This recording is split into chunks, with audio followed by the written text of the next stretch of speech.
Welcome to today's video, guys. In this one I'm going to be answering one of the questions that came in from the Q&A last week that I didn't manage to get in the video, but I'm going to dedicate a full video to it because it's a really interesting topic.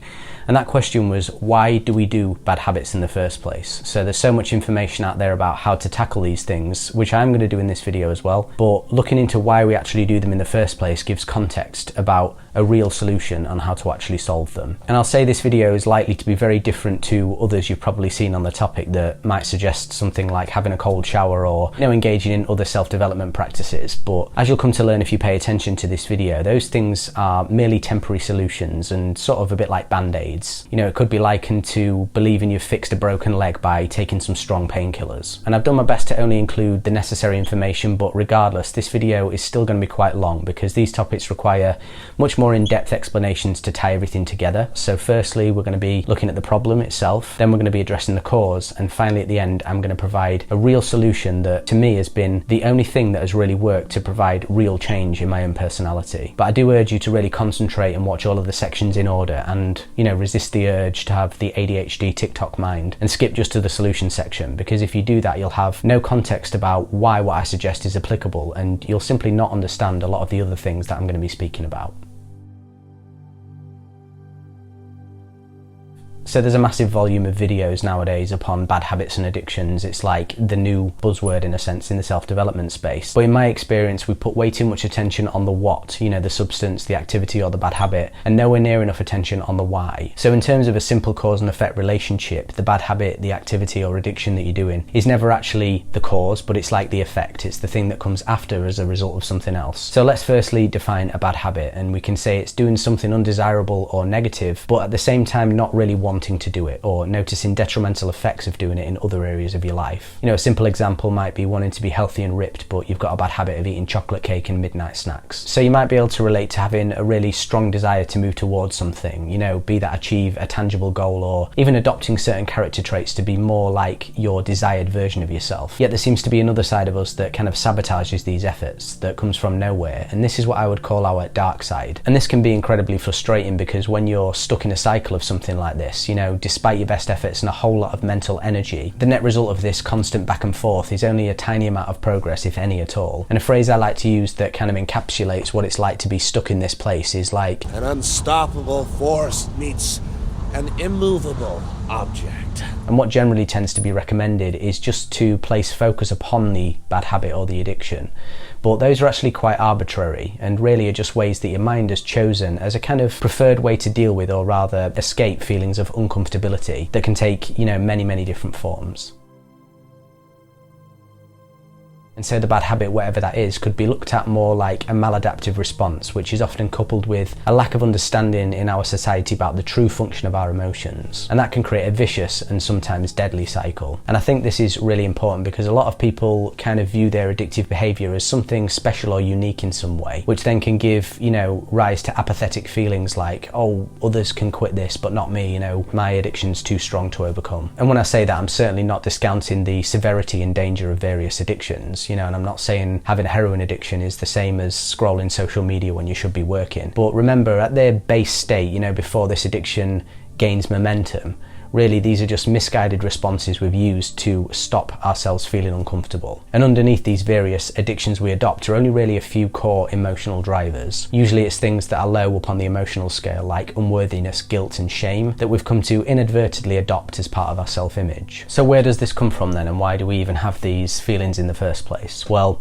it comes from an absolute myriad of different things. Just the very society we live in is sort of programmed with all of these expectations and beliefs. It's reinforced through school, through the media, our parents giving us these messages who've sort of been through the same programming themselves. So all of this information comes into us, these things happen that tend to shape our personalities down one direction or another. But regardless of any of that stuff, that's actually not our natural state of existence. But because, like I said, this is just such an all-encompassing paradigm, it's impossible not to have been affected by this at some level. And because of that, the general consensus among most people is that it's kind of normal to feel anxious and depressed all the time. And the reason this becomes so problematic is that we're not taught any of this stuff in schools, and we just learn a bunch of stuff that has nothing to do with emotional intelligence and how to operate effectively as a human being. Now, from my own learning and research, one of the biggest things that can cause, these patterns to start playing out in adult life is from childhood traumas. Now, these don't have to be what are called the big T traumas, like abuse and neglect and things like that, because the developing mind when we're children is incredibly vulnerable and interprets everything through the lens of survival. And these can be things, direct traumas like bullying, which is obviously going to affect a person's sense of self-esteem. But sometimes the ones that can be most tricky are the indirect ones. So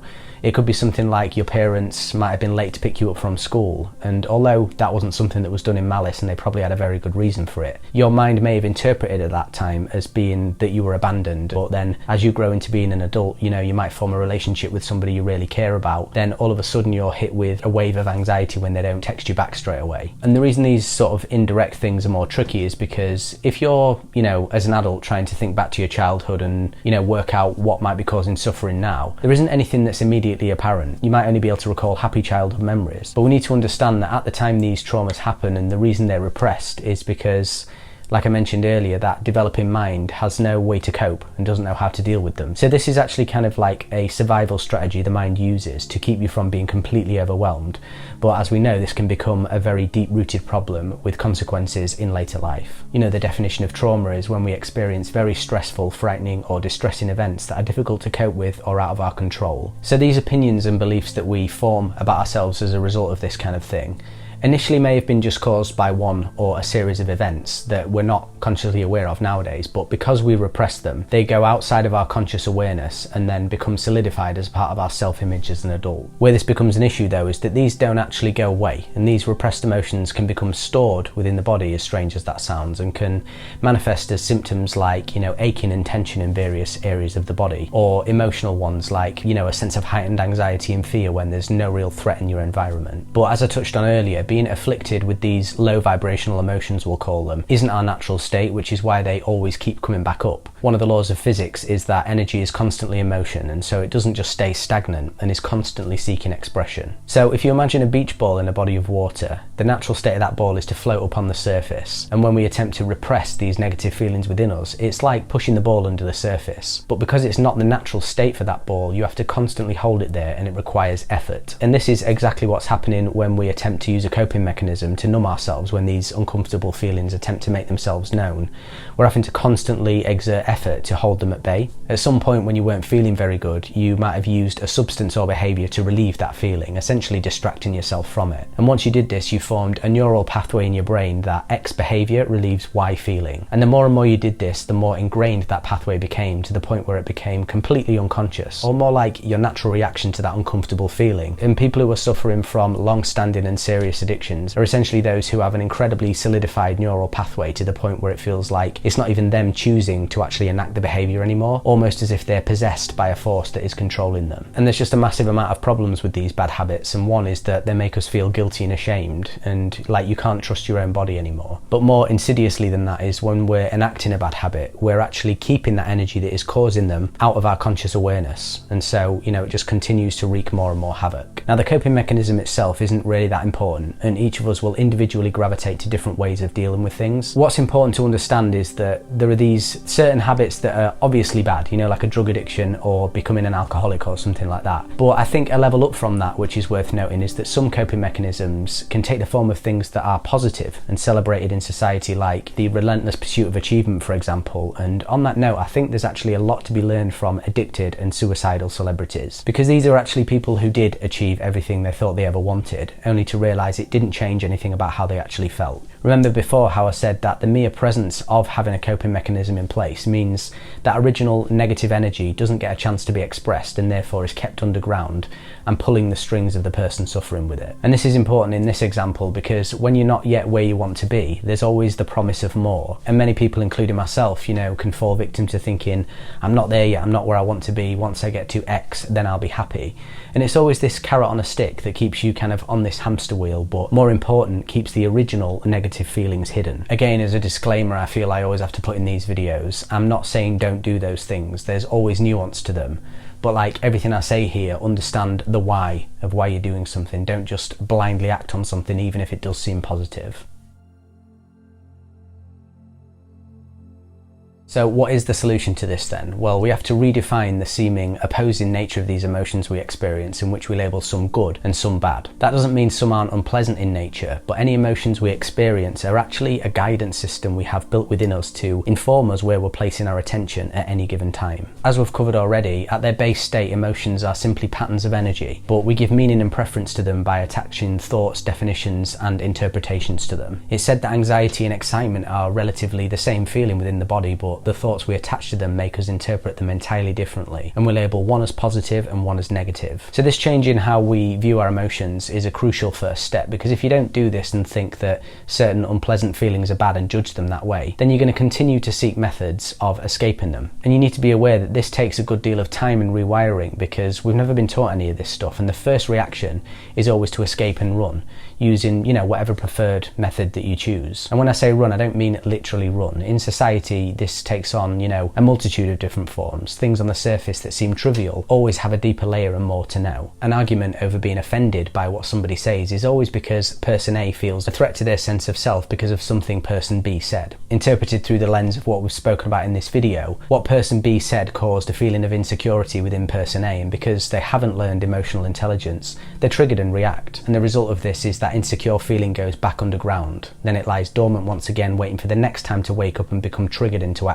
What they might do if they were taking the approach I'm illustrating here would be firstly to become aware of this energy arising within them, and then become curious about it, unbiasedly viewing it as simply a messenger that is trying to tell us something, and view it as an opportunity to grow. Because whenever we're offended about something, it's never about what the person actually says, but more something within us. Because of this repeated suppression, these emotions are essentially energy that was never given the opportunity to run its course. And we can almost view these like a fragmented part of us, or a lost soul wandering the wasteland, looking for a way to be seen and express themselves. But in constantly running to coping mechanisms, this is essentially saying, this emotion is not okay and I don't want this to be a part of me, and so once again it's stuffed back down. This energy, this messenger, constantly vows for our attention and tries to get into our consciousness because it desires to be liberated, which is why you'll notice these things never actually go away despite the intricate layers of coping mechanisms that you've got in place. So when this happens, what we have to do instead is something that seems completely counterintuitive and probably so simple that you won't even believe it. Instead of running away, we bring our full and undivided attention to the feeling and face it. The way this looks in practice is firstly to completely relax your body and keep your gaze steady so you're not taking in any visual stimulus. So essentially we're bringing our body to a complete standstill, and you need to be totally relaxed and almost in a meditative state so that you can bring attention to the deeper layers of your body and mind. Next, notice where in the body this feeling, this energy, the emotion is arising from, and you'll notice that it seems to be located in one area. Common ones are the stomach, throat, and the solar plexus. When you're doing this, I suggest breathing naturally, but what you want to do is not have a pause at the end of the in or the out breath, so you're breathing continuously. The reason is this helps provide an anchor or focus, and if you don't have this, then you're likely to become distracted by thoughts again. Because your mind is likely to recognize what's happening, it might become very active and attempt to hook your attention. If and when this happens, simply allow those thoughts to pass by like clouds against a blue sky. You are the sky, not the clouds. Be aware of them and allow them, but don't delve into them. Just continue to focus in upon your breathing and this feeling within your body. When you do this for some time, you may notice the sensation begin to change, almost as if it's become kind of activated. And it may also intensify as well, which can be quite concerning, but this is actually a good thing and means it's working. Remember, the word emotion means energy in motion. And the practice is then just to stay with this feeling and allow it to do its thing. Just try and stay with it and give it your undivided attention. Sometimes the feeling will disappear entirely, but sometimes it'll shift a little and you'll have to come back another time and do the process again. But if you stick with this over time and keep repeating the process, you can allow this energy to completely move through you until it's no longer a part of you anymore. Now, this is likely to be difficult, and if it's your first time, you might have to go into actually a meditation and close your eyes in order to properly tap into yourself. And this is what I did when I first started doing it. And of course, certain situations require immediate action, like if you're in danger or something, but once you're in a safe position, you want to try and get into the habit of employing this strategy whenever those unpleasant emotions arise to the surface. And I'm sure you're aware, if you've watched the video so far, this is not what is suggested by the majority of people, and people think it's being passive. And the paradigm that's considered tough nowadays is to react and become aggressive, which only means somebody's actually hit a nerve within you in the example I gave about the argument. But this is in actuality the most courageous thing you can do, and what almost nobody does in reaction to uncomfortable feelings. It's kind of like true stoicism, if you will. Acting out on bravado and aggression might fool, some gullible people who don't know any better. But for me, when I see things like this, all I read it as is fear. When you begin to make a habit of doing this, your entire personality will begin to change, and as a result, you'll become a more conscious being, which will cause your whole reality to begin to shift around you. So the reason I spent so long explaining the different sections here is because such a level of understanding is required to convince you to actually take the practice given in the solution seriously, because it just appears to be so simple. If I just skipped to the last part and said, this is how you solve it with no context as to why it works, then you'd have no motivation to do it, because the energetic forces at play here are so subtle, combined with the fact that the habitually programmed bad habits are so ingrained. If you aren't really present and aware of what's going on with you psychologically, then you're just going to run headlong back into the bad habit again. Now, I want to leave a little bit of a disclaimer at the end of the video, because although the process is very simple, it doesn't mean that it's always easy. In the analogy of holding the ball under the water that I gave earlier, being like using a bad habit to repress the uncomfortable feelings we have, when you let go of that ball, it doesn't just float to the surface nice and slowly, it speeds through the water at an accelerated rate and will cause some chaos. And so when you begin this process, at times it might seem very overwhelming. It can be like opening the floodgates, and there's a lot of repressed shit you've been holding down for years that will start to make itself known to you, and you might suddenly begin to feel a lot of emotion all of a sudden. Another important thing is to talk about the problem with identification, identifying with our problems. The core message of this video is that we are essentially consciousness. We're not the body, we're not our thoughts, we're not our perceptions or anything that happens to us. And this is proven by the fact that we are aware that we have thoughts, we know we have them, we know we have feelings. So that implies something is conscious of them, a watcher or a witness. And that's why this process ultimately works, is because we take the position of witness and disconnect so that we can view these things at a distance rather than being completely identified with them. And there's different levels you've got to be careful of, because on one side of the scale there's people with almost no awareness that they're reacting to painful emotions. But on another level is people who are aware they have these, but then the ego latches onto that and that becomes a part of their identity as well, and therefore another limitation. And unfortunately, if you look at any forums where people speak about this stuff, people are very, very attached to their trauma and identified with it. And I'm not saying for one moment that, terrible things haven't happened to people. And in full disclosure, I've never experienced, to my knowledge, any of the big T traumas like abuse, neglect, or anything like that. But if you really do want to change and start to rise in consciousness, you've got to understand that identifying with these things and allowing them to shape your experience and potential as a result is actually saying yes to them, because the universe is inclusive. It doesn't discern whether identifying with something would be beneficial for you or not. It just says yes to whatever energy that you're putting out there. And so if you truly actually want to move forward past these things, not just talk about them and kind of get upset about them, then you must disconnect your sense of identity from them sufficiently. And in my opinion and experience, there's no other way. This is why the real work is meditation and self-awareness, always underlying everything, getting more in touch with your true sense of self so that we can recognize and distinguish that from our mind or the ego. And this is why I also believe there are vast limitations to traditional therapy models, because although they do help some people, they always operate from the premise that you actually are the actions you do or the thoughts and perceptions you have, even the physical body that you actually inhabit. And see how I said there, the body that you inhabit, which presupposes that you, the I, is something that exists independently of the body. And this is what we need to get in touch with to truly unhook ourselves from the throes of addictions. So by all means, you can do whatever you want, but I'm saying that this is the only one thing that's actually worked for me to bring about real change, not just one of those band-aid solutions. Doing this method for me personally has resulted in periods of growth at a rate beyond anything I'd ever experienced before I was doing it. But as I said, it can be incredibly difficult. When something particularly triggering comes up, everything about you wants to run away from that. And something I always try and remind myself of is, remember in The Matrix when Neo ran away from the agents, they always just seemed to get stronger and he could never get away. But it was only when he had the courage and stopped and turned to face them and said no, that he could actually stop their bullets and overcome them for good. And in my opinion, this is true self-development beyond just the surface level, and is the only way to truly expand our consciousness and evolve as human beings. Thank you for watching.